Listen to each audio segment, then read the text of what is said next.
Les amis, salut à tous, j'espère que vous allez très bien. On se retrouve aujourd'hui pour une nouvelle vidéo. Avant-match Barça-Séville, c'est parti. Juste avant de commencer la vidéo, j'aimerais rappeler aux frérots qui ne se sont pas abonnés et qui regardent mes vidéos à le faire, à vous abonner, ça soutient énormément la chaîne. Et nous, on commence directement par l'avant-match, mais juste avant, j'aimerais vous faire une petite précision, les amis. Le dernier match face à Majorque, malheureusement, je n'ai pas pu faire l'avant-match ni le débrief, j'avais pas du tout le temps. Mais bien sûr, j'ai vu le match, j'ai regardé le match. C'était assez compliqué. Mais contrairement au match contre le Celta Vigo, on a su se créer pas mal d'occasions. Mais malheureusement, on n'a pas pu marquer le but de la victoire. Donc, oui, c'est assez bizarre hein, de se dire que contre le Celta, on n'a pas créé autant d'occasions que face à Majorque. Mais on a gagné. Et face à Majorque, on a fait deux fautes bêtes, plutôt deux erreurs vraiment très bêtes de la part de la défense et du gardien aussi, je n'oublie pas. Monsieur a été fautif sur les deux buts pour moi. Et donc, après ces deux erreurs, on a encaissé deux buts. Ouais, donc voilà les gars, c'est les détails, c'est la Liga, les détails. Face au Celta, on ne méritait pas forcément la victoire. On était vraiment mauvais face au Celta Vigo. Mais on a gagné 3-2 à la fin avec une remontada incroyable, un scénario de fou. Et face à Majorque, on a été meilleur, mais on n'a pas pu gagner, on a fait match nul. Donc oui, il va falloir vite rebondir et ça commence par une victoire face à Séville. Donc on commence directement par l'avant-match les gars. Je vous affiche les 3 dernières rencontres du FC Séville pour commencer parce que c'est nous qui les accueillons. On sera à domicile au stade de Montjuic. Donc pour les 3 derniers matchs de Séville, ils sont sur 2 nuls, une victoire. 1-1 face à Lens en Ligue des Champions. 0-0 face à Osasuna. Osasuna, équipe compliquée les gars, on se rappelle de notre victoire très très compliquée face à Osasuna avec le penalty de Lewandowski. Et il parque le bus tout simplement. Et nous, bien sûr, on aura toujours autant de difficultés face au bloc bas. Et leur victoire a été une très très belle victoire. C'était leur dernier match, je pense avant-hier, face à Almeria. 5-1. D'ailleurs, Enesiri a marqué, donc il s'est bien mis en confiance. On connaît sa qualité, on l'a vu avec le Maroc en Coupe du Monde et même avec Séville la saison dernière, en deuxième partie de saison en Ligue Europa. Donc, ils ont des joueurs assez intéressants. Badé en défense, Montiel, bref, vous connaissez la qualité de cette équipe, Souzo et tout. Et pour les 3 derniers résultats du Barça, on est sur 2 victoires et un match nul. Donc face à Majorque, c'est le dernier match là où on a fait 2-2. 3-2 victoires face au Celta Vigo, pardon, avec une remontada incroyable comme je l'ai dit précédemment.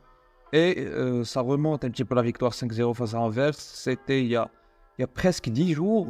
Ouais, ça fera totalement 10 jours le lendemain, donc le jour du match. Comme vous voyez les gars, les matchs s'enchaînent de fou.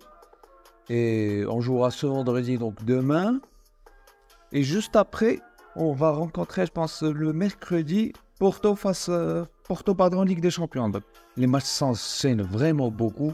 On a fait tourner, Xavi a bien fait tourner. Mais vous verrez ma petite composition type. Je pense que ça fera vraiment pas mal parler. Je ne sais pas si vous allez être d'accord avec moi. Mais on en parlera un petit peu plus tard.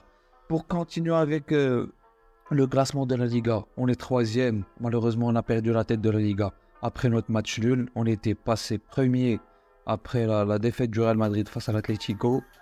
C'était une belle soirée, je ne vais pas vous mentir, un petit 3-1 de la part de l'Atlético. On aurait aimé un petit 4-1 ou bien même une manita, mais ça n'a pas été le cas.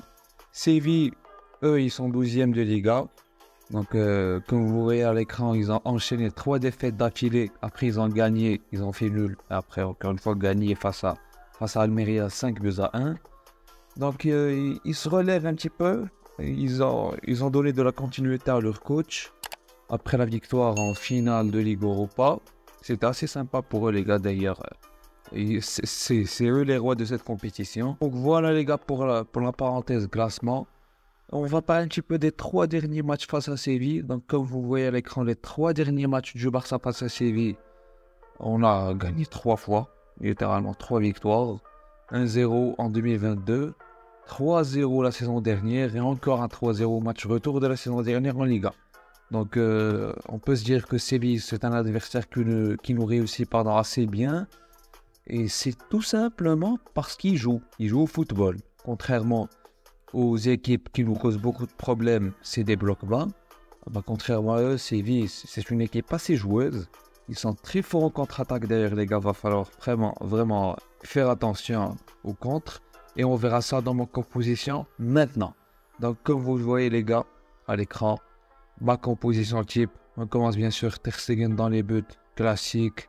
Il est toujours là malgré son dernier match vraiment très compliqué.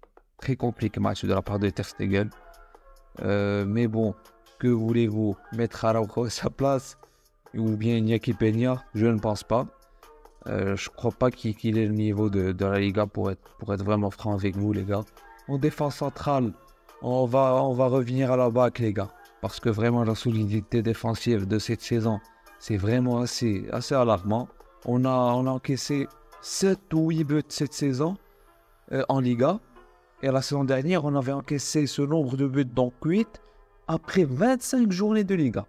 Donc après 25 matchs, pour vous dire, les gars. C'est assez alarmant, malgré que tous nos joueurs sont là. Mais je crois que c'est le système qui fait ça, parce que là, actuellement, on joue avec Cancelo en latéral droit, et qui n'est pas vraiment latéral droit, c'est plus un milieu de terrain, voire même ailier. Baldé qui monte vraiment beaucoup, et du coup, tu as juste 2 défenseurs. Contrairement à la saison dernière, où tu avais Christensen, Araujo et Koundé, on avait 3 défenseurs, donc c'était beaucoup plus simple de défendre.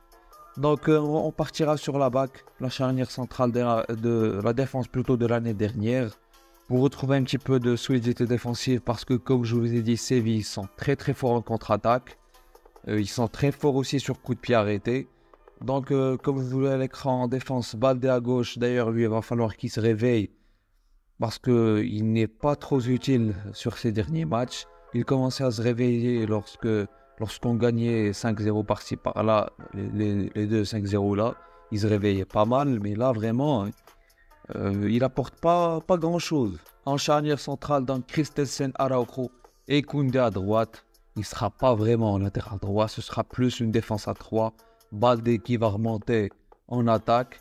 D'ailleurs, s'il commence à nous faire chier, Baldé, encore une fois sur ce match, désolé du terme les gars, mais on va se dire la vérité, il n'est pas vraiment bon, donc il va falloir revoir son rôle. Peut-être au lieu de longer la ligne, de coller la ligne là-bas à gauche, et qu'il rentre encore un peu plus en intérieur, un peu comme Cancelo qui rentre un petit peu au milieu. Va falloir essayer ça. Et donc au milieu de terrain, Roméo, je mets Roméo les gars. Et c'est très simple parce que Séville c'est une équipe beaucoup plus joueuse que les blocs bas qu'on a rencontrés précédemment. Donc Roméo, il va faire pas mal de bien. Je crois qu'il sera bien plus utile que face au bloc bas, parce que face au bloc bas, on n'a pas besoin de défendre vu qu'ils n'attaquent même pas. Donc voilà. Au milieu de terrain, donc à côté de lui, Gavi et Rafinha. Rafinha, je le mets dans ce rôle-là. D'ailleurs, il a joué dans ce rôle-là lors des 2 derniers matchs. À la rentrée, quand il est rentré face au Celta, il était dans ce rôle-là, relayeur, un petit peu intérieur. Et Lamine était à droite. Et c'est comme ça qu'on a marqué les deux buts. Ouais, les 2 buts. Donc le but de l'égalisation et le but de la victoire. Donc j'aimerais bien le réessayer à ce poste-là. D'ailleurs, il est bien plus fort en tant qu'intérieur que ailier. Je crois qu'on le voit tous. Il a vraiment du mal à éliminer. Et en attaque, donc je partirai avec Lewandowski qui a soufflé ce dernier match face à Mallorca, qui est rentré vers l'heure de jeu. Lamine Yamal, lui aussi qui est rentré vers l'heure de jeu, ou même un petit peu plus tard. D'ailleurs, il a fait une très belle entrée. Il a failli provoquer un penalty, mais le contact, il était léger, on va pas se mentir, même si peut-être qu'il y avait péno, mais bref, voilà, on va pas y revenir. Félix, lui aussi, qui est sorti à l'heure de jeu, je crois qu'il peut être apte pour commencer sur ce match, et ce sera beaucoup plus facile pour lui et pour les autres attaquants, parce que Séville, comme je vous l'ai dit, c'est une équipe qui laisse un peu plus d'espace que Mallorca, par exemple. Voilà les amis pour mon 11 de départ. N'hésitez pas à me dire en commentaire si vous n'êtes pas d'accord avec moi sur le 11, j'en discuterai avec vous avec plaisir. N'hésitez pas à mettre un petit like, à vous abonner ou même rejoindre la chaîne, ça soutient énormément la chaîne. Vous avez le bouton rejoindre. Mais bien sûr, ce n'est pas du tout obligatoire. C'est juste pour les personnes qui veulent me soutenir et qui peuvent se le permettre. Donc voilà les amis, c'est tout pour la vidéo. On se retrouve pour une nouvelle vidéo. Et moi je dis ciao, à la prochaine, à plus.